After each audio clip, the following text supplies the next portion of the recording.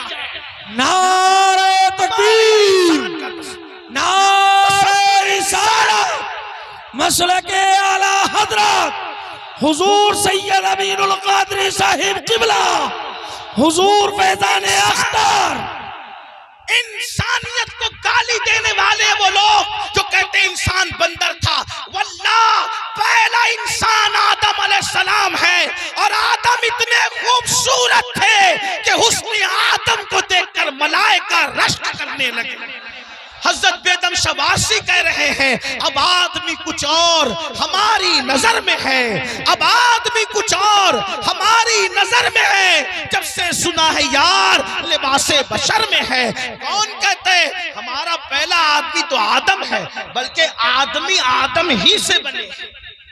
حضرت آدم علیہ السلام نور محمدی لے کر آئے، لیکن یہ تفصیل اس پر نہیں عرض کرتا. بات کیا عرض کر رہا تھا؟ پہلا کھانا بن رہا ہے. اللہ نے جبریل علیہ السلام کو حکم دیا جاؤ دنیا میں آگ نہیں ہے آگ لاؤ. پہلی بار دنیا میں آگ آئی. حضرت جبریل گئے، حضرت مالک سے کہا. کون مالک؟ یہ حضرت مالک جہنم کے داروغہ ہیں، یعنی جہنم کا پورا نظام سسٹم اللہ نے ان کو سونپ رکھا ہے. تو حضرت مالک علیہ السلام کے پاس جبریل کہتے ہیں، جبریل علیہ السلام کہتے ہیں مالک حضرت آدم کو آگ کی ضرورت پیش آئی ہے، اس لیے جو ہے مجھے آگ دیجئے. اب ذرا توجہ کرنا، جہنم سے آگ دنیا میں آ رہی ہے. حضرت مالک نے کہا کتنی آگ چاہیے؟ کھانا پکانے کے لیے آدم کو آگ چاہیے. ایک کھجور جتنی ہوتی ہے کھجور اتنی آگ مجھے دے دے تاکہ میں آدم کو لے جا کر کے دے دوں. حضرت مالک نے کہا اے جبریل اگر کھجور اتنی آگ آپ جہنم سے دنیا میں لے کر جائیں گے تو ساری زمین بھی جل جائے گی، آسمان بھی جل کر بھسم ہو جائیں گے. نہ زمین برداشت کر سکتی ہے نہ آسمان برداشت کر سکتا ہے. کھجور اتنی آگ دنیا میں گئی تو پوری زمین اور آسمان جل کر کے راکھ ہو جائیں گے. پھر اس کے بعد حضرت جبریل نے کہا اے مالک آدھی کھجور جتنی مجھے جہنم کی آگ دے دیجئے تاکہ میں ان کو لے جا کر کے دے دوں. تو حضرت سیدنا جبریل امین نے جب کہا آدھی کھجور اتنی جو ہے وہ جہنم کی آگ دے دو، تو تب حضرت مالک نے کہا اگر میں نے آدھی کھجور اتنی آگ دے دی تو بھی یہ حال ہوگا کہ دنیا میں آسمان سے کبھی بارش نہیں ہوگی، کبھی پانی نہیں برسے گا، اس لیے آپ آدھی کھجور اتنی بھی آگ نہ لے کر جائیں. تو پھر کہا کتنی؟ تو حضرت سیدنا مالک نے کہا آپ سوئی کے ناکے اتنی یا ایک ذرہ جتنا ہوتا ہے اتنی آگ لے جائیں، وہ بھی ڈائریکٹ نہ لے جائیں. اب میں اپنے بھائیوں کی توجہ چاہتا ہوں. دیکھو یہ سارے عنوانات بہت غور کرنے والے ہوتے ہیں، توجہ کرنے والے ہوتے ہیں. میرے بھائیوں ہم آپ لوگوں کی محبتوں کا احترام کرتے ہیں، لیکن ایک بات آپ کو بتاؤں ہمارے فوٹو اور ہماری تصویریں قیمتی نہیں ہیں، بلکہ رسول اللہ کے یہ فرامین اہم ہے جو آپ کو سنانے کے لیے بلایا جاتا ہے. اور آپ بہت اچھے سے سن رہے ہیں، لیکن تھوڑی آپ کی توجہ چاہتا ہوں. اتنی لمبی روایت میں نے پڑھی، اب اصل جو ہے وہ جس مقصد کے لیے پڑھی وہ یہ ہے حضرت جبریل نے ایک کھجور اتنی آگ مانگی، منع کیا گیا. آدھی کھجور اتنی آگ مانگی، منع کیا گیا کہ بارش نہیں ہوگی آسمان سے. پھر ایک ذرے کے برابر آگ دی گئی تو حضرت مالک نے کہا اس کو بھی ڈائریکٹ نہ لے جائیں بلکہ اس کو پہلے دھلا جائے. تو ذرہ برابر آگ حضرت جبریل کو حضرت مالک نے دیا. 70 مرتبہ جبریل علیہ السلام نے اس جہنم کی آگ کو رحمت کے پانی سے دھویا، اس کو واش کیا، دھویا، اور 70 بار دھونے کے بعد پھر اس آگ کو ذرہ برابر دنیا میں لایا گیا۔ لیجئے حضرت آدم، یہ کھانا بنانے کے لیے ہے، تو حضرت آدم نے فرمایا اس کو پہاڑ پہ رکھو۔ جب وہ ذرہ برابر جہنم کی آگ جس کو 70 بار دھویا گیا تھا، ندی کے پانی سے نہیں، نہروں کے پانی سے نہیں، دنیا کے پانی سے نہیں، بلکہ رحمت خدا کے پانی سے 70 بار اس ذرے کو اور ذرہ برابر آگ کو دھویا گیا تھا۔ اور جب حضرت جبریل نے اس کو پہاڑ پہ رکھا تو پہاڑ پہ وہ ذرہ برابر آگ پڑی تو پورا پہاڑ جل کر کے بھسم ہو گیا، اور وہ ذرہ برابر آگ نے جب پہاڑ کو جلا دیا تو وہ فوراً جہنم کی طرف لوٹ گئی۔ پہاڑ کے جلنے سے، اس آگ کے اثر سے جو دھواں نکلا تھا، وہ دھواں پتھروں میں، لوہے میں اور جن لکڑیوں میں آگ ہے ان میں گھس گیا۔ اللہ اکبر! تو یہ جو دنیا میں آگ دیکھ رہے ہیں، یہ آگ وہ آگ نہیں ہے، بلکہ اس آگ کے اثر سے جو دھواں نکلا تھا، وہ دھواں ہے جو یہ آگ دنیا کی آگ ہے۔ اب مجھے بتاؤ، ذرہ برابر جہنم کی آگ 70 مرتبہ رحمت کے پانی سے دھو کر دنیا میں لائی جائے، وہ پہاڑ کو جلا دے اور پھر جہنم میں لوٹ جائے، تو اس کے باقیات، اس کے دھوئیں کے اثرات اتنی تیز ہیں کہ اگر جلا دے تو بستیاں جل کر خاکستر ہو جائے، اگر جلا دے تو انسان مر جائے، اگر جلا دے تو انسان کی آنکھیں اندھی ہو جائے، اگر جلا دے تو انسان کا دماغ کام نہ کرے۔ مجھے بتاؤ، 70 مرتبہ رحمت کے پانی سے ذرہ برابر آگ پر یہ اثر ہے، تو وہ جو جہنم کی پوری آگ ہے اس کا کیا حال ہوگا، اس کا کیا اثر ہوگا؟ اب اللہ اسی آگ سے بچنے کا حکم دے رہا ہے۔ اے مومنو، میرے محبوب کے غلاموں، میرے محبوب کا نام لینے والوں، میرے محبوب کا کلمہ پڑھنے والوں، اپنے آپ کو اس آگ سے بچاؤ۔ آپ مجھے بتائیں، جب یہ جہنم کی آگ کا دھواں ہے جو دنیا کی آگ ہے، ہم اس کو برداشت نہیں کر سکتے، تو وہ جہنم کے دہکتے ہوئے شعلے، وہ جہنم کے بھڑکتے ہوئے شعلے جس کے بارے میں حدیث پاک میں آیا ہے 3000 سال تک کے اس کو جلایا اور دہکایا گیا ہے۔ اب جہنم کی آگ مکمل سیاہ ہے، مکمل کالی ہے، اب وہ کس کے لیے ہے؟ آئیے اب ترتیب وار کچھ لوگوں کا ذکر سن لے۔ اللہ، کاش اپنی کمزوریوں پہ رحم کر کے، کاش اپنی کمزوریوں پہ رحم کر کے ہم اپنے آپ کو جہنم سے بچانے کی فکر کرتے، اپنے بچوں کو جہنم سے بچانے کی فکر کرتے۔ آئیے میں ایک حدیث پڑھتا ہوں، طویل حدیث رسول پاک صاحب لولاک سیاح افلاک صلی اللہ علیہ وسلم کی۔ اللہ اکبر! آج بہت سارے جرائم، بہت سارے گناہ ہمارے سماج میں بڑھتے جا رہے ہیں۔ ان میں سے ایک گناہ کیا ہے؟ فلم دیکھ کر، سیریل دیکھ کر، پکچر دیکھ کر لڑکے اور لڑکیوں میں آپس میں افیئر کا معاملہ جگ رہا ہے۔ اور اب شاید ہی کچھ بچے اور بچیاں ایسے ہوں گے کہ جو افیئر سے محفوظ ہیں، الا ماشاءاللہ۔ اور اس کے بعد پھر یہ افیئر کے معاملات، افیئر کی داستان انسان کو زنا تک لے جاتی ہے۔ اور یہ زنا کیا ہے؟ اب سنیے، اللہ اکبر! میرے اور تمہارے سچے نبی صلی اللہ علیہ وسلم فرماتے ہیں آج زنا بڑھ رہا ہے، بلکہ آپ کو بتاؤں یہاں تک کہ لکھنے والوں نے لکھا ہر منٹ پر کئی زنا ریکارڈ کیا جا رہا ہے دنیا میں۔ تعفن ہے زنا کا، تعفن ہے بدکاری کا۔ اللہ اکبر!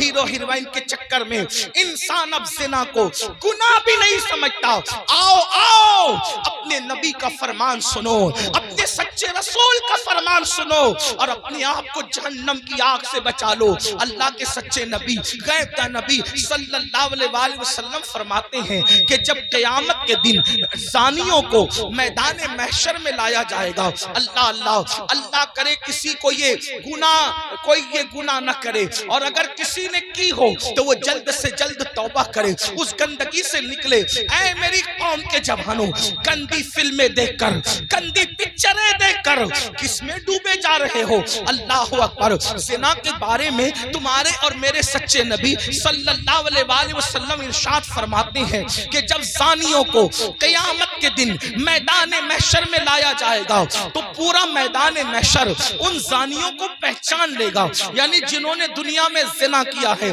محشر ان کو پہچان لے گا، اور وہاں پر یہ جلسے اتنا مجمع نہیں ہوگا، 1000 2000 10,000 لوگ نہیں ہوں گے، 1,00,000 2,00,000 10 لاکھ لوگ نہیں ہوں گے، کروڑ 10 کروڑ لوگ نہیں ہوں گے، ارب 10 ارب لوگ نہیں ہوں گے، بلکہ سارے اولین اور آخرین ہوں گے۔ انبیاء وہاں ہیں، صحابہ وہاں ہیں، اولیاء وہاں ہیں، سب وہاں ہیں، اور میرے اور تمہارے سچے نبی فرما رہے ہیں زانیوں کو، دنیا میں زنا کرنے والوں کو جب قیامت کے دن لایا جائے گا تو ان کو سب پہچان لیں گے۔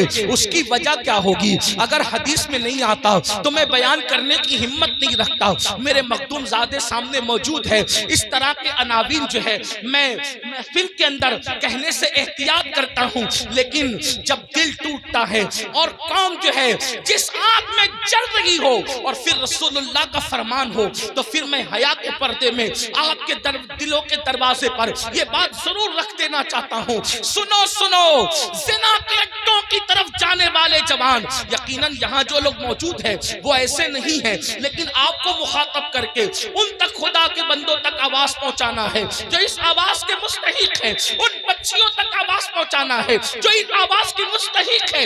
سنو، اللہ کے رسول سچے نبی فرماتے ہیں کہ زانیوں کو جب قیامت کے دن لایا جائے گا تو پورا محشر ان کو پہچان لے گا۔ پہچاننے کی وجہ کیا ہوگی؟ آقا فرماتے ہیں ان کی شرمگاہوں سے اتنی گندی بدبو آئے گی، اتنی خطرناک بدبو آئے گی کہ میدان محشر ان کی بدبو کو دیکھ کر ان کو پہچان لے گا۔ ذرا اندازہ کرو، زنا کی وجہ سے شرمگاہیں سڑ کر بدبو دار ہو چکی ہوگی اور اس سے بدبو آئے گی، محشر پہچان لے گا، میدان محشر کے لوگ پہچان لیں گے۔ مجھے بتاؤ، جس کے منہ میں بدبو آتی ہے وہ کتنا شرمندہ رہتا ہے دنیا میں۔